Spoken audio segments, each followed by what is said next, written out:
take to be this early? Heaven knows you tried to hurt me. Maybe that's why you blame the moon. Blame the moon.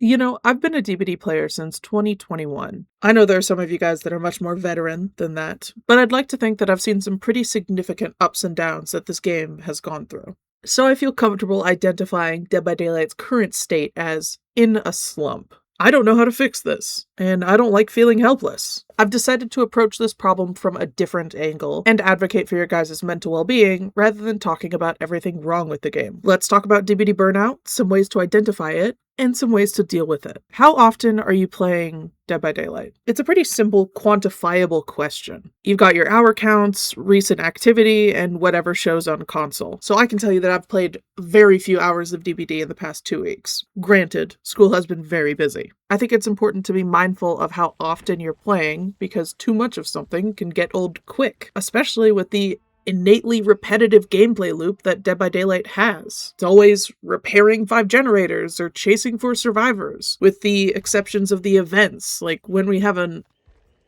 Ormond map showcase.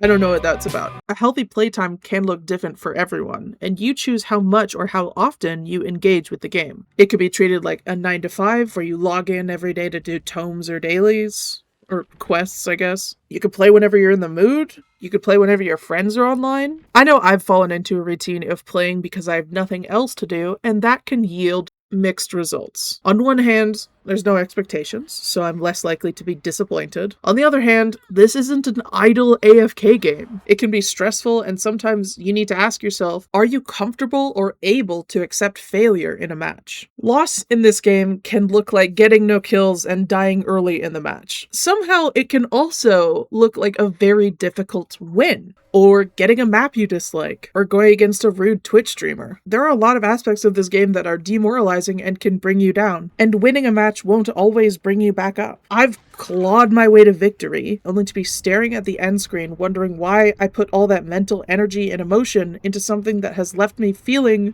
miserable. If you're a winning at all costs player, then you need to be prepared to lose. It's inevitable. There is so much out of your control in the trials that you will eventually run into a team or a killer that you can't beat. I fear that hypercompetitiveness always leads to burnout, but that's just been my experience. I've had an easier time managing the flaws of this game since I know what brings me back to it. Do you know what brings you back to Dead by Daylight? I've seen countless reasons that people play this game. The licenses, the lore, the fact that it's the only asymmetrical horror game, the characters, the gameplay loop, the killer powers, the perks, the whimsy, and the competitiveness. I obviously love the twins, and I have an animation channel with my twin specifically about DBD lore. Those are what brings me back when I'm tired of the gameplay loop or the competitiveness. There are going to be aspects of the game that are confusing, frustrating, and tiresome.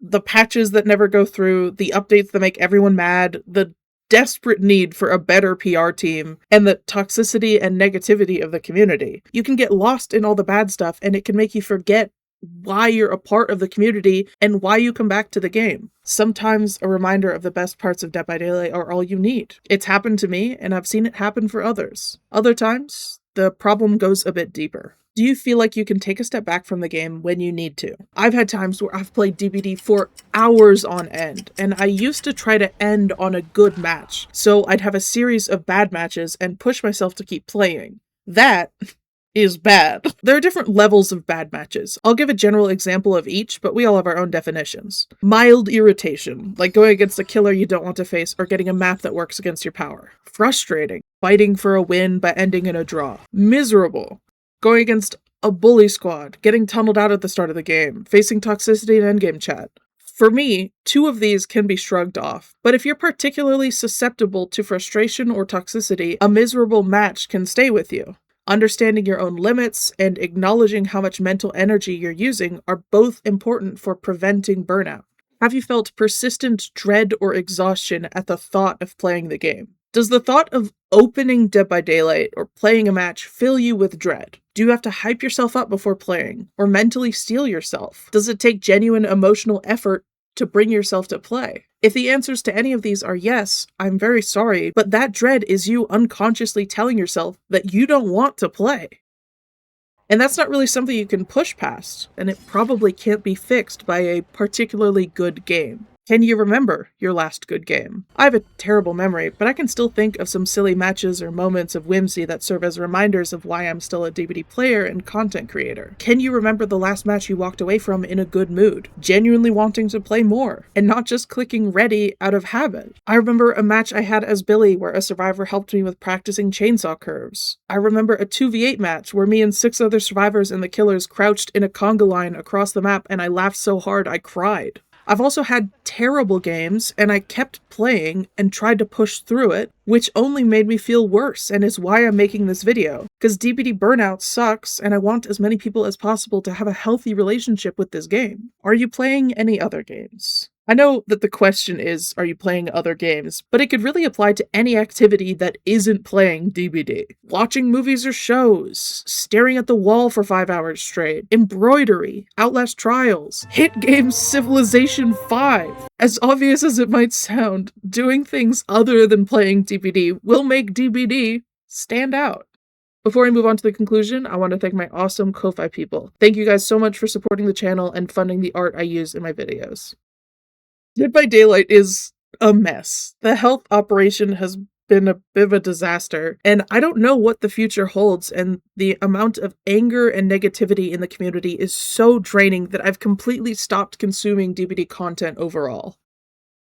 But that's not what this video is about. It is about you and your mental well-being. If you're playing this game excessively, aren't able to accept failure, don't know what brings you back to the game, aren't able to take a step back, feeling persistent dread or exhaustion, can't remember your last good game, and aren't playing any other games, I'd wager a guess that you're struggling with DBD Burnout. And for that, I'm very sorry. There's no easy way to say this, but DBD Burnout cannot be fixed with staying the path and doing the same thing. Something has to be done, whether it's a behavior or a mindset change. Some mindset changes could be adjusting expectations, like treating 6 hooks as a win rather than 4 kills, playing to practice rather than to compete, practicing a more optimistic outlook, like treating being tunneled as an opportunity to practice looping, or losing as a killer could be a learning experience. This is pretty difficult. It's something I'm still working on. Some behavior changes could be, if you play constantly, switching things up and only playing when your friends are on, that can help. And if you don't have anyone to play with, you should totally join my Discord server. There's a bunch of awesome people, and there are Swifts all the time. You can try out a new killer or perk build, and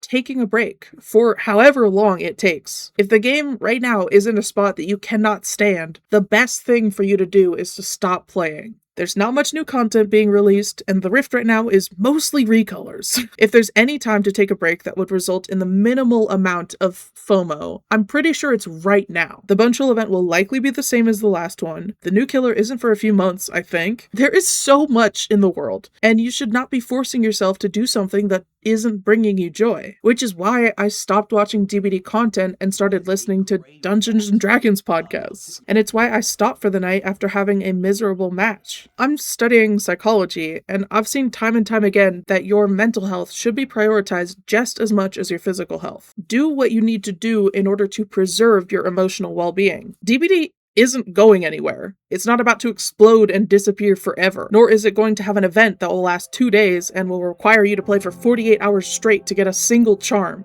Take a break, avoid arguments online, and don't lose yourself in an attempt to not miss out on anything.